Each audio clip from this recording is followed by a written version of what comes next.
A Bíblia diz no livro de Malaquias, no capítulo 4, nos versículos de 1 a 6.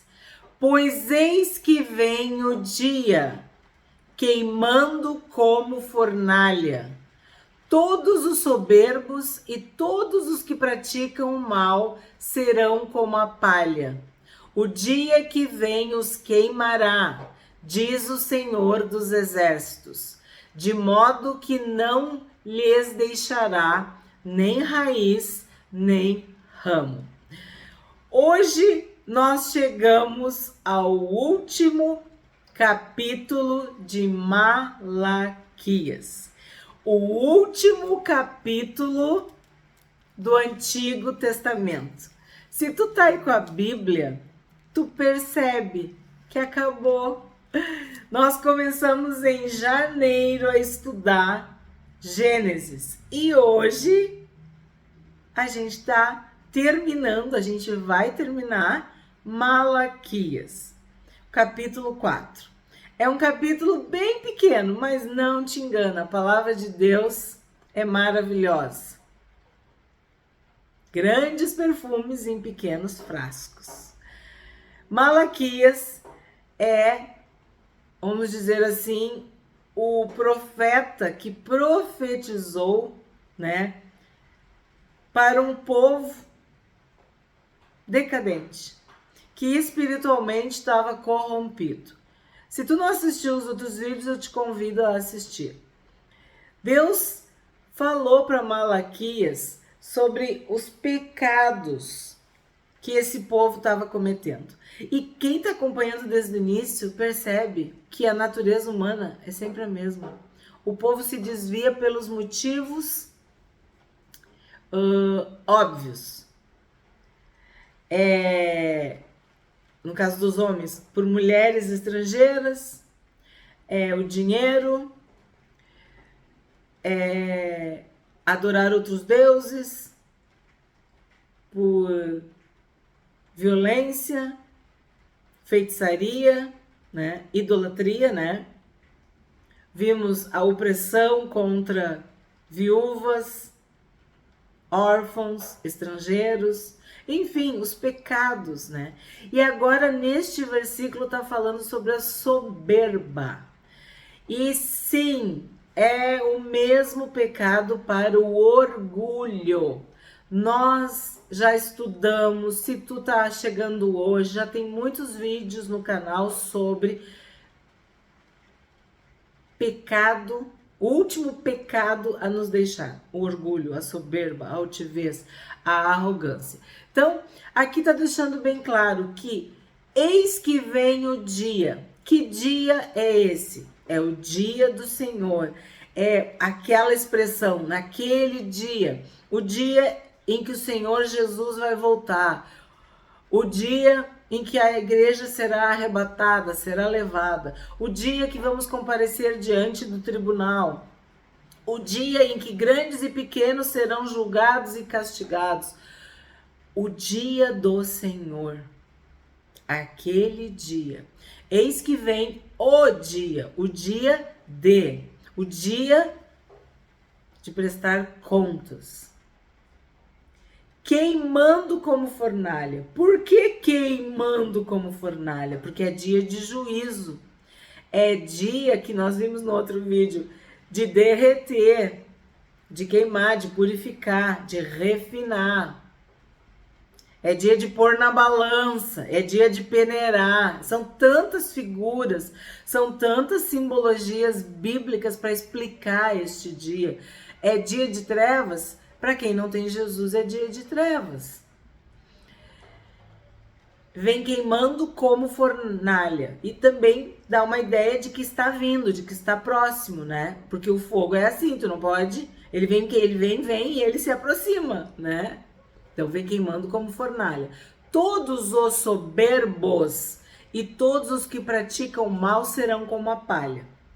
Eu até comentei com vocês sobre isso, que Paulo explica sobre o ouro, a prata, as pedras preciosas, o feno, a palha, a madeira, né? madeira, o feno e a palha. Então aqui está dizendo que vai queimar como palha, vai ser muito fácil. Nós aqui no Rio Grande do Sul, a gente enfrenta um inverno rigoroso, muito forte. E a gente usa formas para se aquecer, né? Então é muito comum fogão a lenha, uma lareira, alguns outros tipos de fogões, assim, mais para serra, de calefação. E a gente precisa começar o fogo. Assim como vai fazer um churrasco, tu precisa começar. Tu não consegue começar com uma grande madeira, uma grande tora, uma madeira assim. Tu precisa de gravetos, tu precisa de palha, tu precisa de um papel, de um papelão, tu precisa de um acendedor, de uma cortiça, de algum material mais fácil de queimar. E aí o que Deus está dizendo aqui, ó? Que os soberbos e quem pratica o mal vão ser como a palha, vão queimar muito rápido. Vão ser os primeiros a queimar. É isso que a palavra está dizendo. Porque o soberbo, gente, isso é muito grave. Eu tenho dito para vocês que Deus, entre aspas, se lembra de Satanás quando um filho, uma filha, um homem, uma mulher, uma pessoa é soberba, é presunçosa, era essa palavra que eu queria falar, arrogante, altiva. Porque esse foi o pecado de Lúcifer. Ele quis ser igual a Deus. Ele se viu, se amou, se admirou e quis ser como Deus. Então o soberbo, ele é, em primeira instância, um egoísta.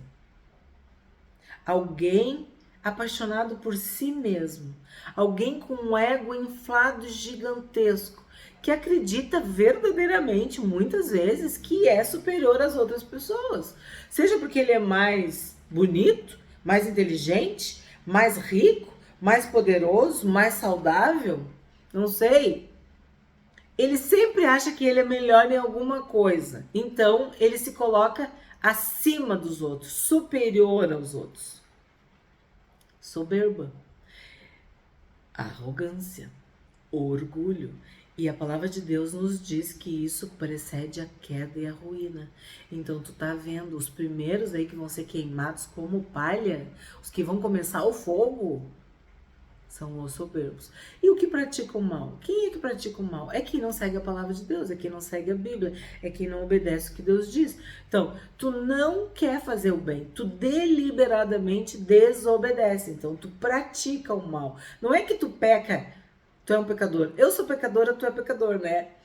Todos nós somos. Não é isso que a Bíblia está falando. Está falando que pratica o mal. Quer dizer, o que pratica o mal? É que peca de manhã, de tarde, de noite, de madrugada. Que peca segunda, terça, quarta, quinta, sexta, sábado, domingo, segunda, terça. Pratica o mal. Vive na prática do pecado.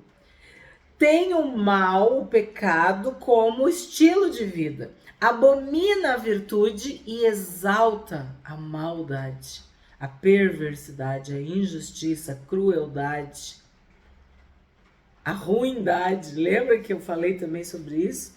Tudo sinônimo para praticar o mal, para viver na prática. Ah, o cara mente, ele é um mentiroso, então ele mente. Ele tá sempre mentindo. Ele é desonesto nos negócios, desonesto no serviço, tá sempre sendo desonesto.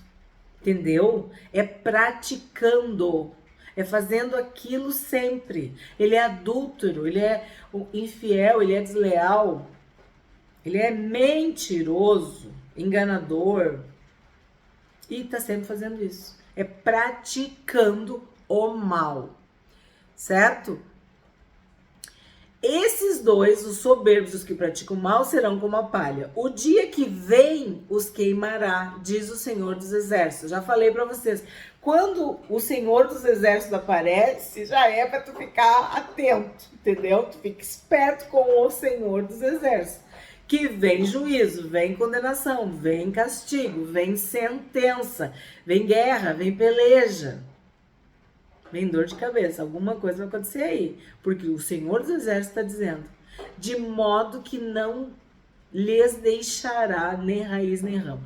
Vai queimar tudo, não vai sobrar nada. 2. Mas para vocês, ó, o que é o mas? É uma conjunção adversativa, quer dizer, agora vem uma ideia contrária.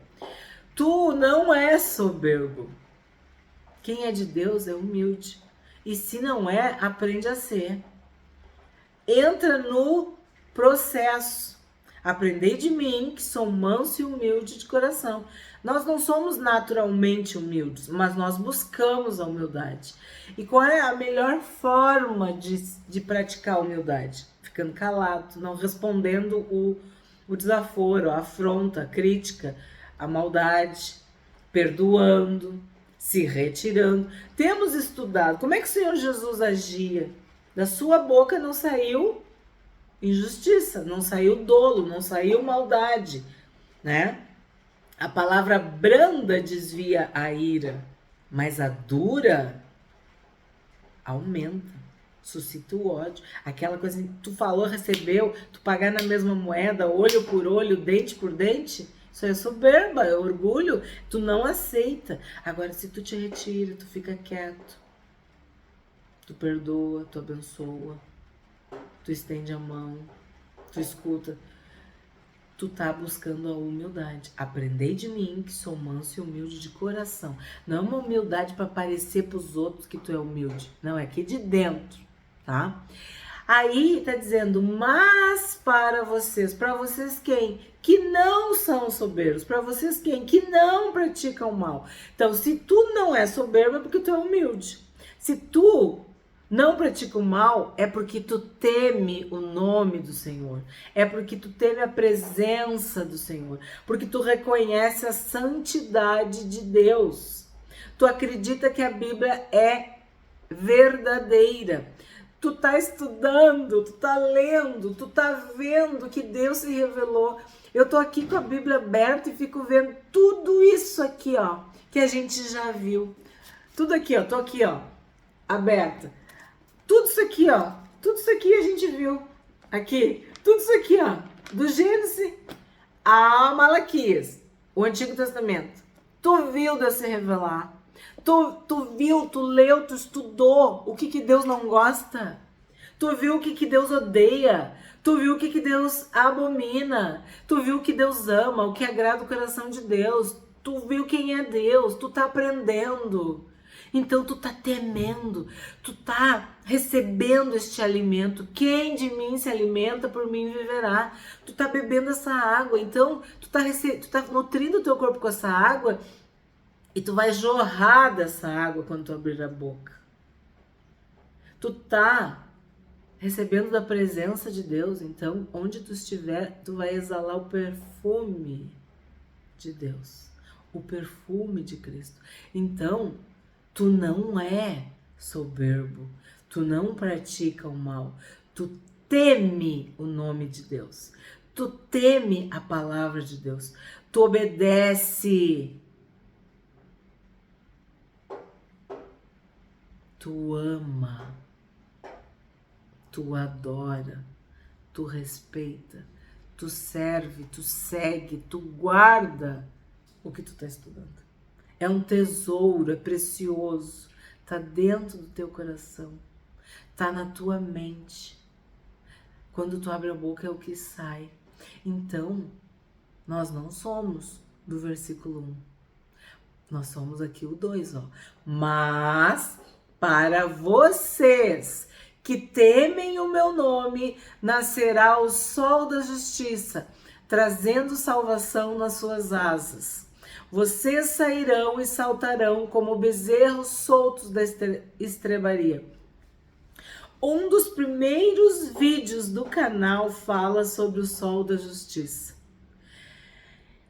Nós que tememos o nome de Deus, para nós vai nascer o sol da justiça. O sol, ele brilha, ele ilumina, mas ele aquece e ele traz vida. De novo, nós aqui no Rio Grande do Sul passamos um inverno muito rigoroso. Dias de chuva, dias de frio e dias sem sol. Olha, Não é fácil. Eu sempre lembro das palavras do Senhor Jesus, que a vossa fuga não ocorra no inverno, não aconteça no inverno, porque sim, dias escuros, dias difíceis, dias trabalhosos é o inverno. E sabe o que, que mais dificulta? Não é a chuva, não é o frio, é a ausência do sol, é a ausência da luz, é a ausência do calor. É a ausência da vida, porque quando o sol não aparece, tudo escurece. Mas não é isso. Tudo, a vida, todo mundo se encolhe, tudo fica assim, fechado, deprimido, sabe? Então, quando a Bíblia fala que nascerá o sol da justiça, pensa em vida, pensa em luz, pensa em brilho, pensa em bem-estar. O sol traz tudo isso. Claro, é uma forma de dizer que vai brilhar, que vai crescer, que é poder também, porque é sol da justiça, trazendo salvação nas suas asas. Olha que figura linda. Para nós que amamos a Deus, que tememos o seu nome, que amamos, que respeitamos, que reverenciamos, que obedecemos, que servimos, que seguimos, que adoramos a Deus, que somos do time de Deus, né? Que somos da família de Deus, que amamos a palavra de Deus, que não temos nada a ver com o mundo. Para nós vai nascer o sol da justiça. Para nós vai nascer a salvação. Então, o dia do Senhor, que vai ser dia de calamidade, dia de trevas, dia de densas trevas, de profunda escuridão, para nós vai ser um dia de luz, de salvação, o sol da justiça. E quem é a nossa justiça? É o Senhor Jesus. Quem pagou as nossas dívidas, as nossas contas? Quem nos fez justos e justificados? O Senhor Jesus. Quem pagou a nossa fatura? O nosso boleto? A nossa dívida? A nossa conta? Quem nos abençoou? Quem nos salvou?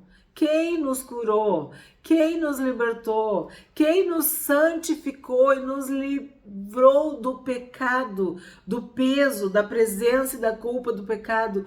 Jesus, justiça nossa. Ele se fez justiça naquela cruz, perdoando os nossos pecados. Então, para nós, esse dia é dia de recompensa. É dia de prêmio, é dia de bênçãos. Mas para quem não tem Jesus, é ali, ó, é no verso 1. É como a palha que vai ser queimada, toda a raiz e todo o ramo. E aí fala de como a gente vai ficar feliz, a gente vai celebrar, porque a gente vai estar na presença de Deus, na presença de Jesus. Eu amo Jesus, mas eu nunca vi. E eu vou vê-lo face a face como ele é.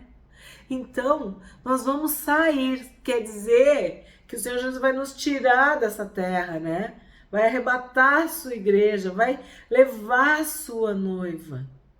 Vocês sairão e saltarão como bezerros soltos da estrebaria. Acabou isso aqui para nós. Nós vamos para o céu, para o paraíso, para o Éden, para a presença de Deus. Entendeu?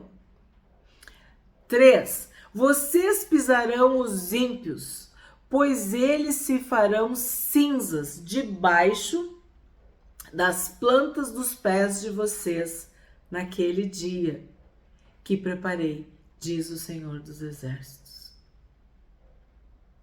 Não fica triste, não entristece teu coração. Eu vou, mas eu volto para te buscar. Eu tô indo para fazer morada, para tu viver comigo de eternidade em eternidade, para sempre. E aí não vai ter ímpio, não vai ter maldade, não vai ter pecado, não vai ter tristeza. Ele enxugará dos nossos olhos toda lágrima, toda dor, todo luto, tudo de ruim vai passar, vai acabar para nós. Tu consegue crer, acreditar e ter fé nessa palavra? Vocês pisarão os ímpios. Não estamos falando de pessoas. Nossa luta não é contra carne e sangue, não é contra pessoas, é contra principados e potestades, é contra aquelas pessoas que se entregaram para o mal, que se entregaram para o inimigo e são instrumentos das trevas. Vocês pisarão, sim, porque nós somos representantes de Deus. Somos pequenos cristos, somos seguidores de Jesus.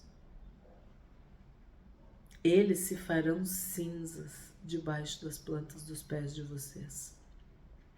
Naquele dia que preparei, Deus está preparando tudo. E Ele tem tudo preparado. Nada foge ao seu controle, nada foge ao seu alcance, nada foge à sua soberania. Ele é o único Deus e o seu reino é sempre eterno, é perfeito.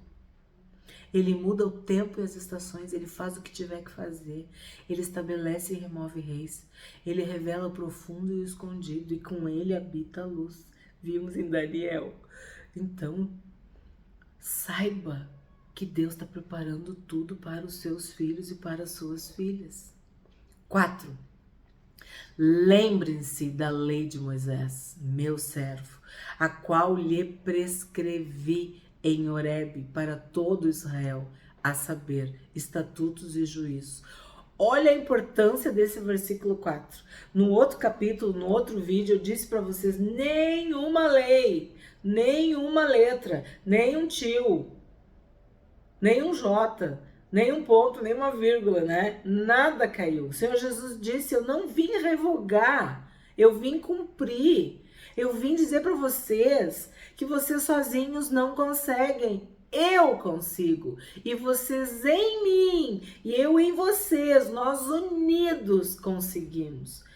Nós entregamos a nossa vida, entregamos o nosso coração para Jesus. O Senhor Jesus entra no nosso coração, entra na nossa alma, no nosso espírito, habita em nós. O Espírito Santo, o Espírito de santidade passa a nos santificar, a nos libertar, a nos curar, a nos transformar de glória em glória, graça sobre graça, de fé em fé, todos os dias, sendo aperfeiçoados, transformados, melhorados, santificados, purificados, limpados, limpos, lavados. Me faltam palavras para vocês entenderem a obra da cruz nas nossas vidas. E isso passa pela lei, óbvio. Como que eu vou saber que eu pequei? Porque tem uma lei lá que diz: amarás ao Senhor teu Deus sobre todas as coisas. Quando eu me amo mais do que Deus, quando eu amo uma outra pessoa mais do que Deus, quando eu amo dinheiro mais do que Deus, entendeu? Eu tô ferindo o primeiro mandamento: amarás ao Senhor teu Deus de todo o teu coração, de toda a tua força, de toda a tua alma, de todo o teu entendimento. Não terás outros deuses diante de ti. Não farás para ti imagens de escultura. Olha a idolatria. Tu confiar num objeto de madeira, de pedra, de bronze, de gesso, de ouro, de prata, de barro. Trocar o Deus vivo, verdadeiro, criador, soberano, altíssimo, todo-poderoso, por um objeto que cai no chão e quebra, que tem olhos e não vê, que tem nariz, mas não cheira, tem boca, mas não fala, tem ouvido, mas não ouve, e tu te prostra, e tu te ajoelha, e tu cultua, e tu leva pra cima e pra baixo, tu carrega dentro da bolsa, tu carrega da tua carteira, dentro do carro. Meu Deus! Não terás outros deuses diante de mim. Então está dizendo, lembre-se da lei de Moisés, não adulterarás, seja fiel, não roubarás, Não cobiçarás. A lei de Moisés não caiu. Meu servo. Estudamos sobre Moisés. Quando Deus diz meu servo, Moisés era servo. Davi era servo. Daniel era servo. Homens e mulheres de Deus. Maria foi chamada serva. Ela mesma diz aqui, é tua serva, eu quero te obedecer. Quero fazer a tua vontade. Servo, é empregado, é funcionário, é escravo, é subordinado. Eu tô aqui para obedecer. Obedecer o quê? A lei de Deus. Que aqui tá dizendo, lembre-se da lei de Moisés. Não caiu, gente. A questão é que nós não somos salvos pela lei de Moisés. Nós somos salvos pelo Senhor Jesus, pelo sacrifício de Jesus na cruz, porque Jesus venceu a morte, ele ressuscitou e se tornou digno, o único digno, o único santo, santo, santo, o único que pode nos salvar, o único que é Senhor dos senhores, Rei dos reis, o único que é santo. Ele nos salva. Mas para que ele nos salva? Para as boas obras, para obedecermos a lei, para obedecermos à vontade de Deus, para conhecermos os planos, os desígnios. A vontade de Deus é boa, agradável e perfeita. O Espírito Santo nos convence do quê? Do pecado, da justiça e do juízo. Quer dizer, eu tenho que viver em santidade, eu tenho que estar na presença de Deus. Eu tenho que experimentar esta presença e amar e querer estar com Deus. Aí quando eu morrer ou quando Jesus voltar, não vai ter problema, porque eu já estou com Ele. Eu já estou acostumada com essa santa presença, já estou acostumada. Nós já estamos louvando, adorando, servindo a esse Deus. Então, lembre-se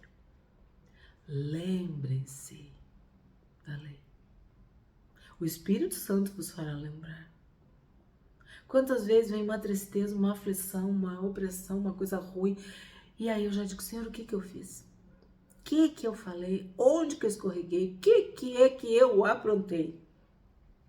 E o Espírito Santo te revela, o Espírito Santo me revela, nos revela, e aí o que tu faz? Tu pede perdão, tu clama o sangue de Jesus sobre a tua vida, e fica tudo bem, acabou. Tu pede perdão, tu te arrepende, tu confessa que tu errou. E aquela santa presença volta. Tu te humilha diante de Deus. Tu não quer perder, nem por 5 minutos. Tu quer estar na presença de Deus. E isso significa, lembre-se da lei de Moisés, meu servo, a qual lhe prescrevi em Horebe para todo Israel. Significa que é para todo o povo de Deus.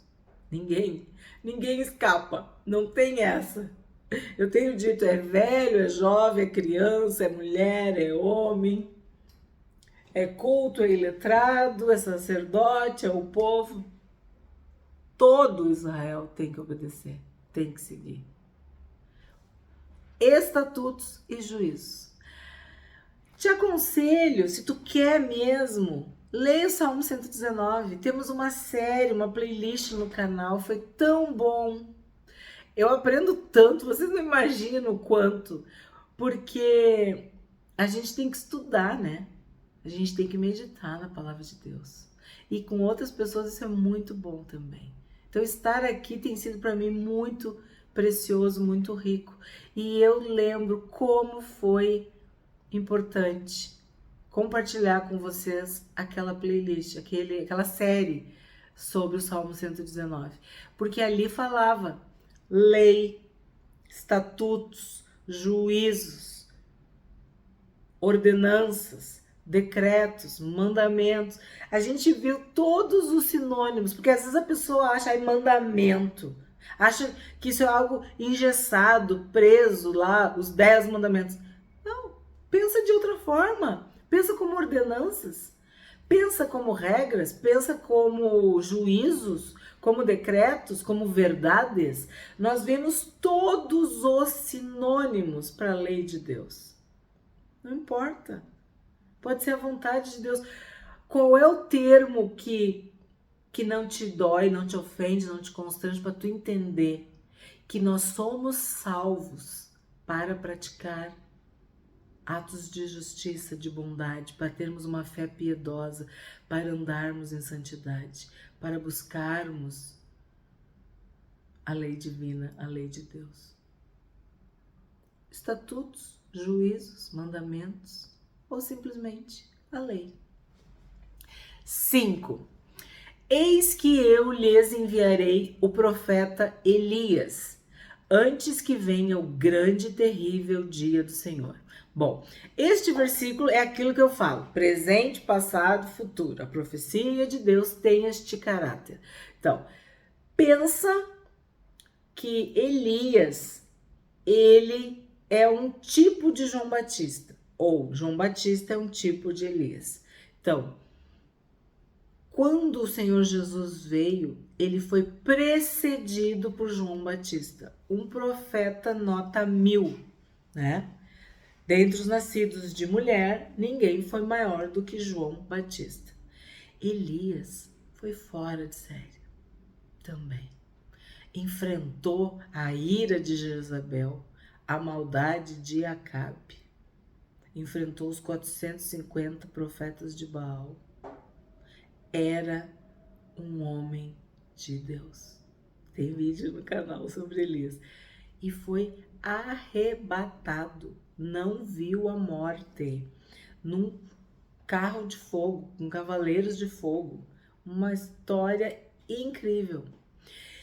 E o que se acredita, né? O que tem teorias que Elias e Moisés são as duas testemunhas do Apocalipse que virão antes. Por quê?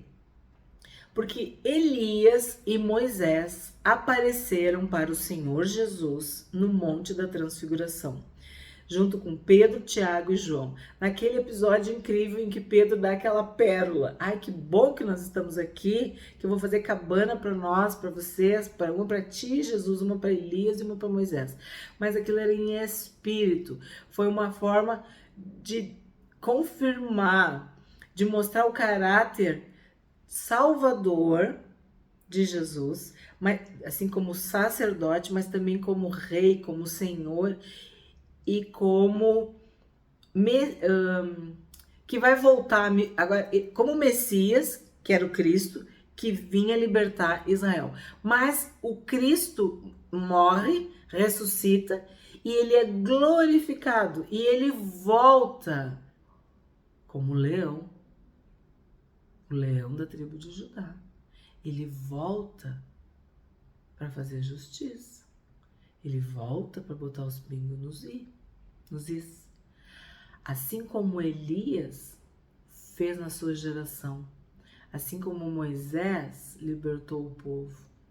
Então, acredita-se que quando Elias e Moisés apareceram para Jesus no Monte da Transfiguração, era uma confirmação para o ministério de Jesus. E ali fica bem claro, porque Deus fala, vem uma voz e diz, confirma que Jesus era o Filho de Deus. Assim como no batismo, que desceu uma pomba. Então, assim, tem várias figuras. E no Apocalipse, as duas testemunhas. E é dito, ou é o que nós acreditamos, que é Moisés e Elias. Por quê? Porque Moisés, ninguém sabe onde ele foi enterrado. A gente viu isso. E a Bíblia diz que houve uma peleja pelo corpo de Moisés. Outros dizem que é Enoque, a outra testemunha. Enfim, vamos deixar para o Apocalipse lá para dezembro, que a gente vai chegar em Apocalipse. Mas assim, tu já fica pesquisando, lendo, estudando e fala sobre isso aí, sobre Elias. Porque se Elias não morreu, não passou pela morte, ele pode muito bem voltar. Por quê? Porque essas testemunhas, elas serão mortas e ressuscitarão. Então, gente, é muita coisa para nós estudar lá para frente. Mas se tu já quer começar, tá aí, ó. Eis que eu lhes enviarei o profeta Elias, antes que venha o grande e terrível dia do Senhor. Então, veio. João Batista veio antes de Jesus. Veio. Tanto que o povo perguntava, tu é Elias? Perguntavam para João Batista e perguntavam para Jesus, porque eles estavam esperando Elias. Certo? É muito complexo isso tudo. E o grande e terrível dia do Senhor. Então, dia de trevas para quem for punido, castigado. Dia de sol da justiça, de brilho, de vida, de luz para nós, os filhos e as filhas de Deus. 6.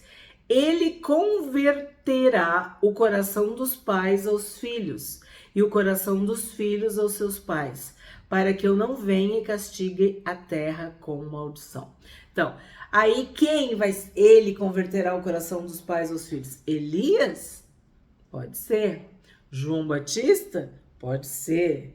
Moisés? Pode ser. Mas nós sabemos que quem poderá converter o coração dos pais aos filhos, unir, fazer tudo isso, é Deus, é Jesus, é o Espírito Santo. É a obra de salvação que ocorre em cada um de nós. E converter o coração dos pais aos filhos pode ser literal, de pais com seus filhos, ensinando, e o dos filhos com seus pais, honrando, né?